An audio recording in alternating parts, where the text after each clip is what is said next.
Today we are in Alabama Music Office Studios, and I am with Shawna Ross. Shawna. Where are you from? Arkansas.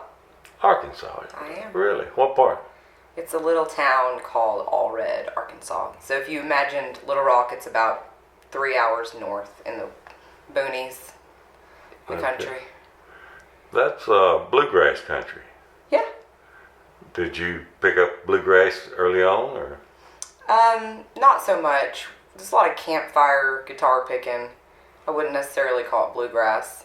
It was just a hodgepodge of whatever it was that people knew how to play at the time. Okay. When did you get into music?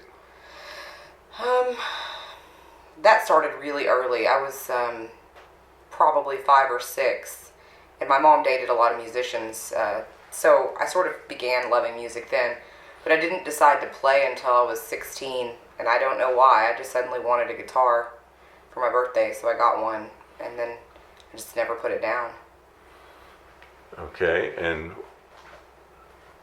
what music did you first start rehearsing to? What was the basis for that music?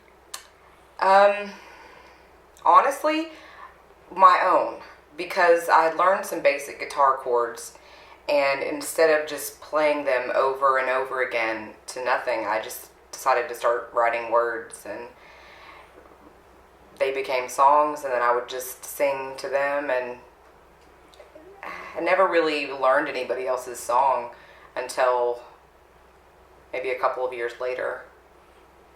Okay. When you was growing up, what'd you listen to? The Doors, Cream, Marilyn Manson, Fiona Apple. I really loved Marilyn Manson for a long time. And Deftones, and yeah, they were my favorite for a long time. Okay. And what kind of music do you play now? I think it's a really well-rounded style. Sometimes it's necessary to be more aggressive, so we might, throw in some punk influences or pop to maybe lighten the mood a bit. There's some blues in there, when you want to be a little sexier, or some jazz if you want it to sound a little bit more intricate. So I wouldn't say that we're necessarily one specific genre. We do really have our own sound. But if you're in love with a specific genre, I think there's a song that we have that you could like. It's really well-rounded, I think. Okay. Tell me about the band. Right now, we have Molly, who is playing the electric viola. She's classically trained. She also sings some really awesome harmonies. And she plays it in a more rock and roll style than what you might expect from a viola player. And then we have Jeremy, who comes from a marching band background. He's the tuba player by heart, but he plays bass guitar. And then we have a new drummer, Steve. He's got a pretty extensive background with cover bands, rock and roll mostly, some heavier stuff, and then me. Okay. And do these people have last names? I'm sorry, yeah. Molly McFarland is the viola player, and Jeremy Tidmore is the bass player, and Steve Lucas is the drummer. And my last name is Ross, of course. Okay. And the group has now produced a CD. We have one official album, yes. We put that out last spring. We had a different lineup at the time. We had a different drummer. But basically it's the same aside from that. Yeah. Okay. And when you changed drummers, did it change the complexity of the band? For me, yes. I'm really sensitive to interpersonal dynamics. And our previous drummer was my first drummer ever. And so I, fell in love with that feeling of being so comfortable with someone, and then you change that out and you have to adapt to their personality. So that did change a little bit. we had a drummer before, Steve, who played with us for a few months. But Steve is going to be great. I am certain of this. He definitely has confidence enough to lead us the way that we need to be led. So I think overall we're going to have the same sort of sound with him. Yeah. Okay. When you recorded, who was a producer? Who watched over it?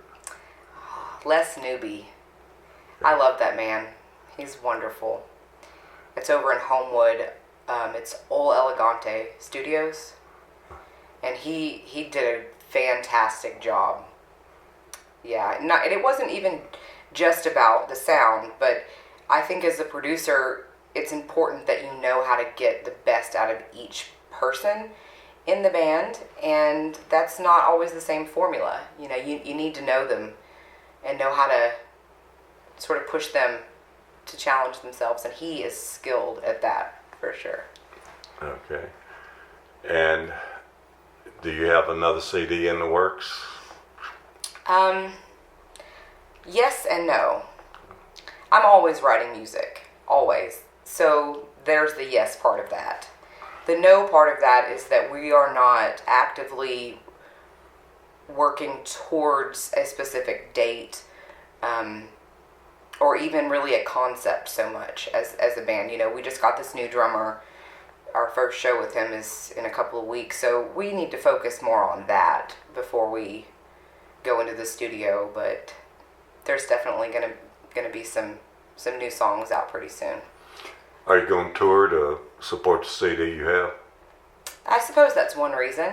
I mean, touring is not the big money maker by any means, but we're gonna tour in March for 10 days, and we'll push the CD that we already have, and I guess by the fall, if we have a new album, then we'll push it. If we don't, then we'll push the one we have. It's not really I guess, intentional thing. We're not going on tour for any other reason than it's awesome. It's fun. Okay. Yeah. Okay. Where do you see your band going? What's in the future? Well, I suppose, like, I would be expected to have all these lofty ideas, but honestly, if we could just stay doing what we're doing now, which is we love each other, we love the music, we have a lot of fun, we make enough money to pay for ourselves. If we can continue to do that indefinitely, I'm happy with that. I would like to see us be able to go on tour more often. This year, we're going to try out the 2 tours and see how that goes. But, you know, who knows what'll happen. I'm not really expecting a whole lot other than what we already have, which is pretty great. All right. Right now would be a good time to tell the folks the group's name. I suppose so. Which, right now we're called the Glass Jars. You might remember us as Loup-Garou a year or so ago, but we're the Glass Jars now. Okay. And you do other art outside of music. Tell us what you do. Oh, right now I'm spending a lot of time painting. I sell a lot of my work at the Naked Art Gallery in Birmingham. So if you're not familiar with that gallery, they focus heavily on repurposed things. So what that means essentially is that I'm not always focusing and working towards one medium. So sometimes I might do outdoor art like birdhouses and wind chimes and things, and sometimes I might do jewelry or paintings or lamps, or it really is versatile. But I've found that I'm really good at making jewelry from vinyl records. That's been a big popular thing lately. And then, you know, wall art paintings. Okay. If people wanted one of your CDs or some of your other art, how would they get in touch with you? There's several ways. One avenue is obviously Facebook. We actively pay attention to that. So if you were to message us on Facebook, somebody would get back with you the same day. You can email us at theglassjarsmusic@gmail.com. You can go to our website, which is theglassjars.net.